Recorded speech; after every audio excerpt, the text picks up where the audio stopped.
nosso grupo irá relatar sobre um dos mutirões pioneiros em Belo Horizonte, o Urucuia. O Urucuia fica localizado na região do Barreiro, mais especificamente no conjunto Pongelupe. Os mutirões da cidade contavam com a iniciativa da Associação dos Sem Casa de Belo Horizonte, o ASCA-BH, além de serem financiados pela Secretaria Municipal da Habitação de Belo Horizonte, SMHBH, junto à Caixa Econômica Federal. A princípio foram construídas 202 unidades habitacionais em edificações distintas. A ASCA-BH foi fundada em 1991, mas só conseguiu dar início à compra do terreno do mutirão em 1994. Eles incentivavam as famílias necessitadas a ficarem em busca de terrenos que pudessem estar à venda e pudessem ser de bom uso ao grupo como um todo, já dando início a um processo de gestão em conjunto. De início, o escritório de MIT Arquitetura e Urbanismo tomou frente e executou o primeiro projeto, que contaria com sobrados geminados, ou seja, colados uns nos outros.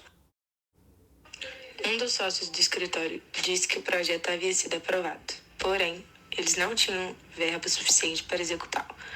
Então, eles foram atrás do auxílio do governo e esse se transformou em um processo demorado e exaustivo. Além de toda essa questão burocrática e a falta de renda, a vizinhança do novo terreno começou a fazer uma espécie de boicote, pois não aceitavam que a área fosse tomada por pessoas de baixa renda. Somente após 8 anos da criação do ASCA-BH, o Urucuia começou a ser construído e, com isso, apenas 300 das 500 famílias continuaram aguardando a construção do mutirão. Agora podemos ver uma linha do tempo que mostra a história dos mutirões autogestionários no Brasil e a história deles na capital mineira. Começamos com a história do Brasil, que em 1964, quando se deu início o BNH, e não muito depois, em 1980, foram criados os primeiros mutirões em São Paulo. Em 1986, houve a extinção do BNH e em 1987 iniciou-se uma emenda de iniciativa popular pela reforma urbana. E em 1990 iniciou-se uma rígida política monetarista que aumentou a desigualdade e garantiu mais estabilidade econômica. E agora falando um pouco do processo de Belo Horizonte, que teve início em 1980 com uma baixa movimentação popular em prol de questões habitacionais. Somente 11 anos depois, em 1991, que é criado a ASCA-BH, logo em 1993, no mandato do prefeito Pátrio Zanania, criou-se uma política habitacional voltada à autogestão. Em 1994, foi quando a ASCA-BH conseguiu dinheiro para a compra do terreno do Urucuia e, por fim, em 2000, iniciou-se o Trato Solidário. Agora, apresentaremos uma série de infográficos que relatam o processo de construção do mutirão Urucuia.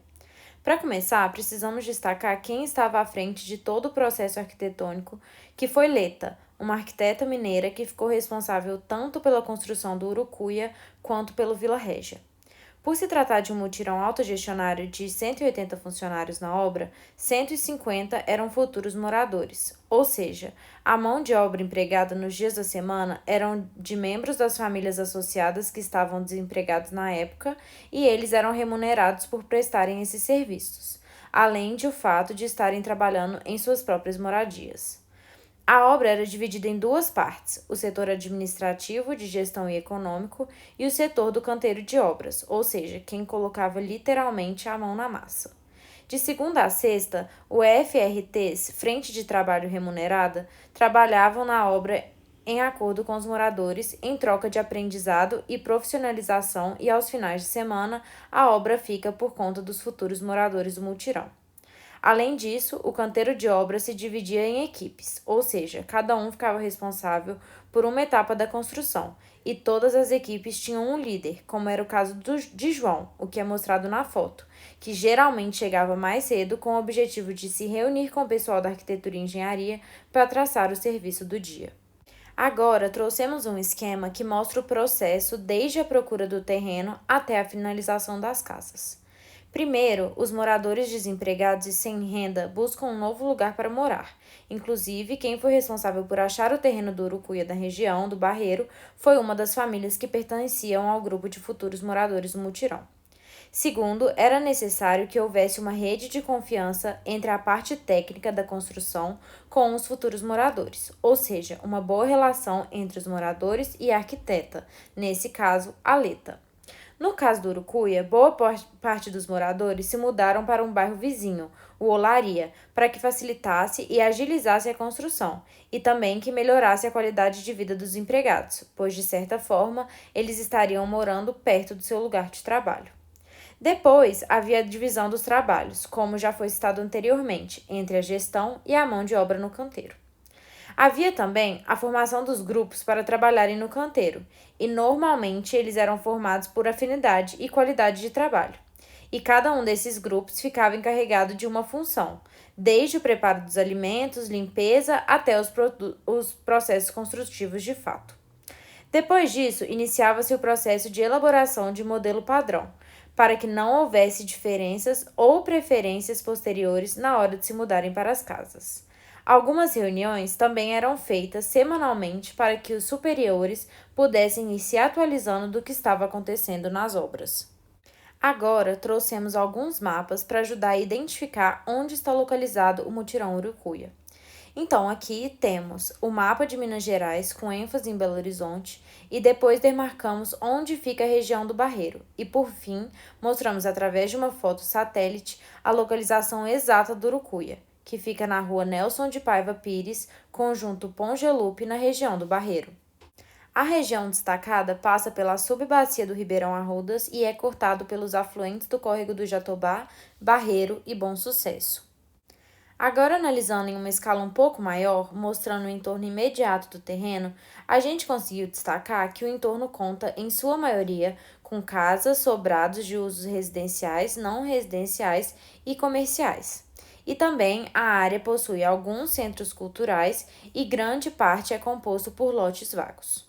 Foi possível analisar também que é uma região um pouco distante da cidade e não é de tão fácil acesso.